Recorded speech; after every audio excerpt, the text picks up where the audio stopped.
Hi, this is Susie. I am coming you today to bitch about SSDI.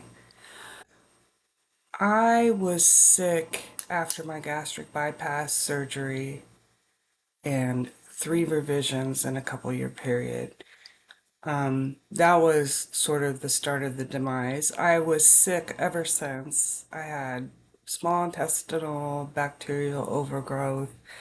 I just had so many things, and for 2 or 3 years, I tried to work and use family leave, and I was very fortunate that I worked for the University of Washington, and I was able to have donations, and so it sort of sustained me for a couple years. But I had such a strong work ethic. Like, my last surgery was the second hardest surgery my surgeon had ever done, and he was very experienced. And while I was in the hospital, I was gathering data for CMS for my job. So I was working after one of the worst surgeries ever.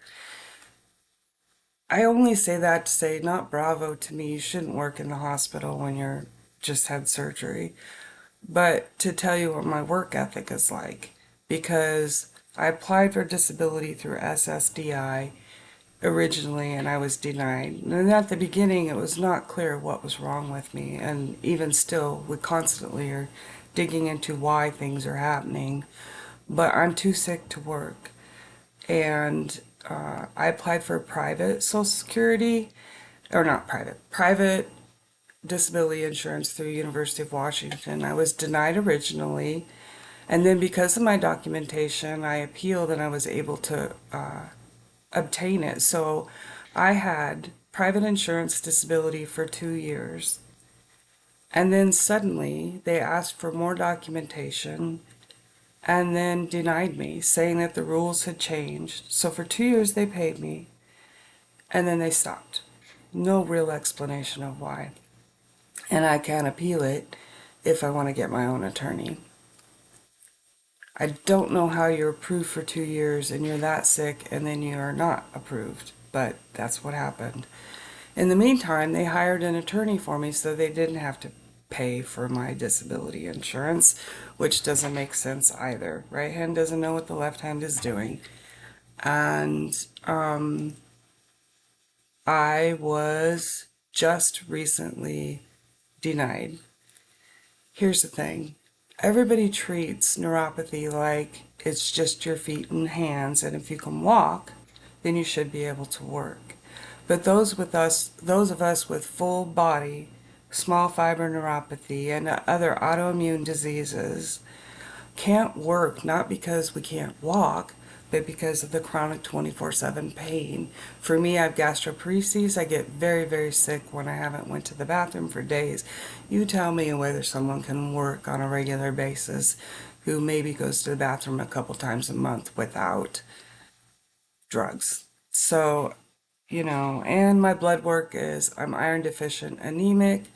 I mean, like, I look like I have cancer. My body results say, oh, you might have cancer, but I don't. I have an autoimmune disease or autoimmune disorders. And because mine doesn't fit perfectly in a box, you can't tie a diagnosis code to it because there are multiple diagnosis codes. So, small fiber neuropathy, I don't know what dictates it being extreme enough that you can't work, but I know for me, I was running multi-million dollar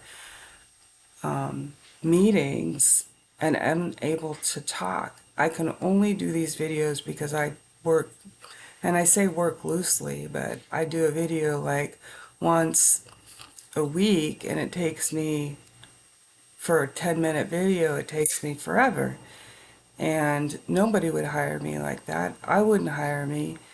And I never even collected unemployment my entire life. I'm 59 years old, never worked my entire life, never collected unemployment, and only in recent years was on FMLA and then on disability.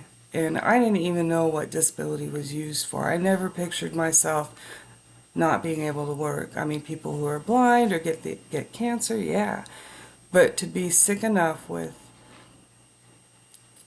a less recognized diagnosis that makes you just as sick is torture. And we all those of us in the community that have it, we constantly complain about the doctors not knowing what it is. You can't go to the ED because they don't know what you're talking about.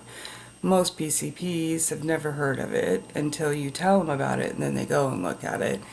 But they're unfamiliar with it. And the reality is we're very, very sick. I mean, some of us may not be as sick, but it doesn't get better. It only gets worse. And I get so frustrated battling that battle of explaining my disease, my conditions, and how it affects me on a daily basis, and having to justify the fact that I'm not doing anything, even to myself. I hate this. I'd rather be working. I loved working. I was going to retire from the University of Washington. I only recently got my master's degree. So, I had this idea I was going to work for 10 or 15, maybe 20 years more, and it didn't happen.